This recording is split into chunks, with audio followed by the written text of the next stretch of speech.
Tom Lee said avoid Robinhood on Wednesday. The stock closed near 98 that day. It's at 107 right now. 28 analysts cover the name, and the consensus is a buy.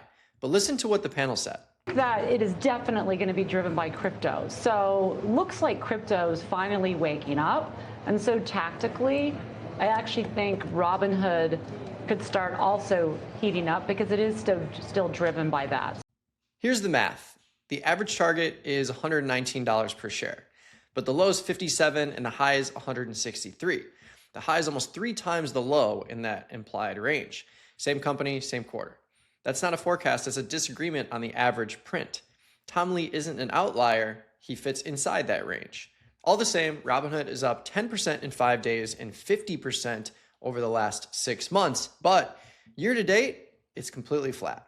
So which is it? Is Robinhood expensive, or does nobody actually know what it's worth? Let's take a look at what the options math says on today's edition of Options Math Check.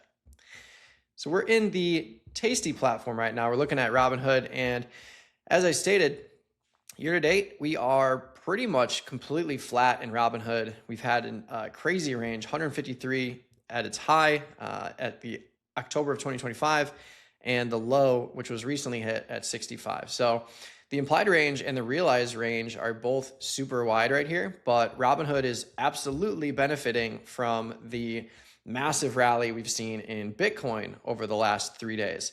Bitcoin's up from 65K to 79K.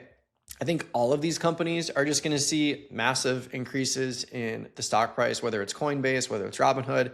I think they're all going to get a lot more attention with these big moves to the upside in crypto, and the E-minis and the NASDAQ all the same. But looking at Robinhood specifically, I think it's interesting.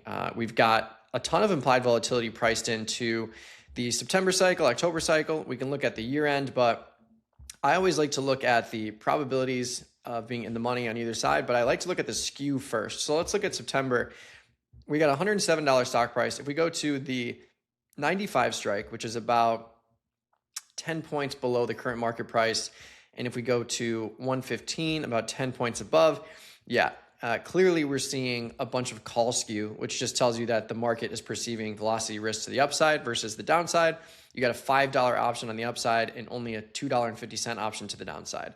That's probably going to be the case here for longer term cycles, but looking at these ranges, the 1 standard deviation range, which is about a 16 delta, is sitting around 90 to the downside over the next 30 days. And to the upside, we're looking at like 125. So still within that range, of course, but I think when you go further out in time, the higher end of that range in December was about 160. That is actually just outside of the 1 standard deviation range to the upside by the end of the year. So when you look at this implied range and you see these crazy numbers, a low of like 50 and a high of 160, clearly there's not a clear consensus on where the stock price will fall, but that really wide range does line up with the current implied volatility, 72% in the December cycle, which is really high when you consider the further out in time you go, the lower the implied volatility reading is, because it encompasses a ton of earnings announcements. It kind of flattens out the near-term volatility because you have so much time for the stock to move around. The near-term cycles are usually where the high implied volatility is. So to see a 72% implied volatility in December is super high. And if we look at the chart here, we can throw on the indicators. Implied volatility, something I've been doing a lot recently, is just looking at the range of implied volatility in these products into where they've been. So if we look year to date, we've had a high of about 90% implied volatility. That was at the beginning of February into that big market sell-off in Hood. And we've had a low print of about 50. So huge range of implied volatility, 50 at the low, 90 at the high. And we're currently increasing into this big upside move in terms of implied volatility. So we're right in the middle of that range, which is reflected by IV rank, but I like to see where the high and low prints are for the actual implied volatility.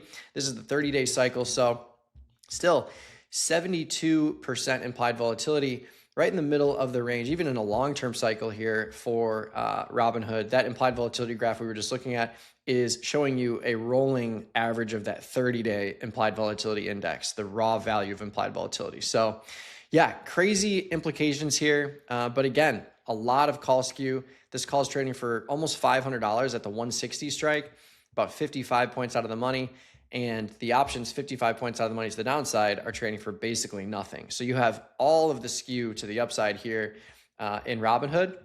And I think that's fair if we assume that the market is going to keep moving the way it is, especially with the rise in Bitcoin and the rise in the rest of the market here too. I think Robinhood could have an interesting couple of months to round out the year. But what do you think? Do you think we're going to get to 160 first, 55 points out of the money? Or do you think we're going to retreat back to lows in this product, which is a lot less probable, not much premium there. It looks like there's a lot more speculation being placed to the upside in Robinhood. But let me know what you think in the YouTube comments. Please like this video, subscribe to the Tasty Live channel, and we'll see you on the next episode of Options Math Check.